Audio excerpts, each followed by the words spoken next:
কারো মধ্যে যেন বিনা ভোটে ক্ষমতা দীর্ঘায়িত করার বাসনা তৈরি না হয় তা নিশ্চিতে মানুষের গণতান্ত্রিক অধিকার সুরক্ষিত করার আহ্বান জানিয়েছেন বিএনপির ভারপ্রাপ্ত চেয়ারম্যান তারেক রহমান।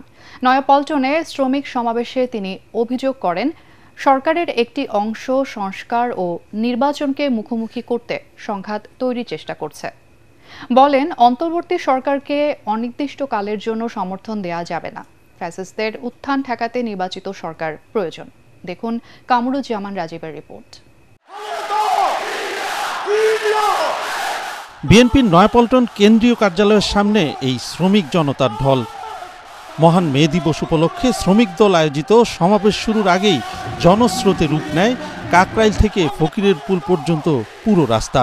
স্লোগানে স্লোগানে মুখরিত হয়ে ওঠে নয়াপল্টন ও তার আশপাশ। সমাবেশে অংশ নিয়ে বিএনপির শীর্ষ নেতারা বলেন, শ্রমিক জনতার ন্যায্য অধিকার প্রতিষ্ঠায় প্রয়োজন নির্বাচিত সরকার। নেতারা বলেন, দেশের গণতন্ত্র ও বিএনপির বিরুদ্ধে ষড়যন্ত্র চলছে। বিএনপির অপরাধ, বিএনপি জনগণের অধিকার প্রতিষ্ঠা করতে চায়। যে অধিকার আন্তর্জাতিকভাবে স্বীকৃত, বাংলাদেশের আইনে স্বীকৃত, কিন্তু আইনে থাকলেই হয় না, লড়াই করে সেটা বাস্তবায়ন করতে হয়। আজকে সরকারকে বিশ্বাস করে জনগণ দিয়েছে, তার একটি নির্দলীয় নিরপেক্ষ নির্বাচন করতে সক্ষম হবে। দেশের দুর্দিন কিন্তু খুব মারাত্মকভাবে গিয়ে আসছে। আমরা ফ্যাসিস্টদের বিরুদ্ধে কথা বলতে বলতে নিজেরাই ফ্যাসিস্ট হয়ে যাচ্ছে কিনা একটু খেয়াল রাখা দরকার। এ সময় বিএনপি মহাসচিব মির্জা ফখরুল ইসলাম আলমগীর বলেন, বাংলাদেশের ভবিষ্যৎ নির্ভর করছে গণতান্ত্রিক ব্যবস্থায় উত্তরণের উপর। এই শ্রমিক সমাবেশ থেকে আমরা দাবি করছি, অবিলম্বে সমস্ত সংস্কার যেগুলো একমত হয়েছে দলগুলো, সেই সংস্কারগুলোকে আপনারা ইমপ্লিমেন্ট করেন, সেগুলোকে কাজে কাজ করেন, সংস্কারগুলো নিয়ে আসেন এবং দ্রুত নির্বাচনের ব্যবস্থা করেন। সমাবেশে ভার্চুয়ালি যোগ দিয়ে শ্রমিকদের সাথে সংহতি জানান বিএনপির ভারপ্রাপ্ত চেয়ারম্যান তারেক রহমান। তিনি বলেন, জনগণের দুর্দশা লাঘবে নির্বাচিত সরকারের বিকল্প নেই। জনগোষ্ঠীর দুঃখ দুর্দশার সমস্যা সম্ভাবনার কথাগুলো যাতে রাষ্ট্র এবং সরকারের কানে পৌঁছে, এই জন্যই জনগণের প্রত্যক্ষ ভোটে নির্বাচিত জনপ্রতিনিধি, নির্বাচিত জাতীয় সংসদ এবং নির্বাচিত সরকার প্রয়োজন।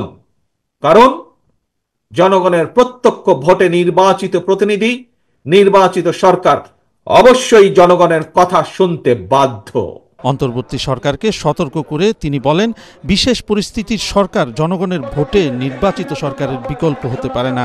অন্তর্বর্তীকালীন সরকারের একটি অংশ সংস্কার এবং নির্বাচনকে মুখোমুখি দাঁড় করিয়ে ফ্যাসিবাদ বিরোধী রাজনৈতিক দলগুলোর মধ্যে সুপরিকল্পিতভাবে বিরোধ উস্কে দিতে চায়। ব্যক্তি অথবা গোষ্ঠীর মনে বিনা ভোটে ক্ষমতা দীর্ঘায়িত করার সুপ্ত বাসনা, পুনের আকাঙ্ক্ষা যেন রাষ্ট্র সরকারকে ফ্যাসিবাদে প্রতিপ্রলুব্ধ করতে না পারে, সেজন্যই জনগণের প্রত্যক্ষ ভোটে নির্বাচিত জনপ্রতিনিধি, নির্বাচিত জাতীয় সংসদ এবং জবাবদিহিমূলক সরকার প্রতিষ্ঠা করা দরকার।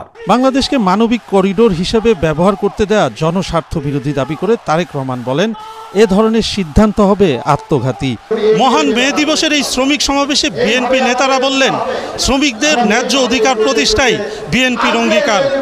পাশাপাশি যে কোনো মূল্যে প্রতিষ্ঠা করা হবে সাধারণ মানুষের মৌলিক অধিকার, ভোটাধিকার। সমাবেশে যুক্ত হয়ে বিএনপির ভারপ্রাপ্ত চেয়ারম্যান তারেক রহমান অভিযোগ করেন, বিএনপিকে জনগণের প্রতিপক্ষ হিসেবে দাঁড় করানোর চক্রান্ত চলছে। এই চক্রান্তের বিরুদ্ধে সবাইকে সতর্ক থাকতে হবে। কামরুজ্জামান রাজীব, ATN বাংলা, নয়াপল্টন, ঢাকা।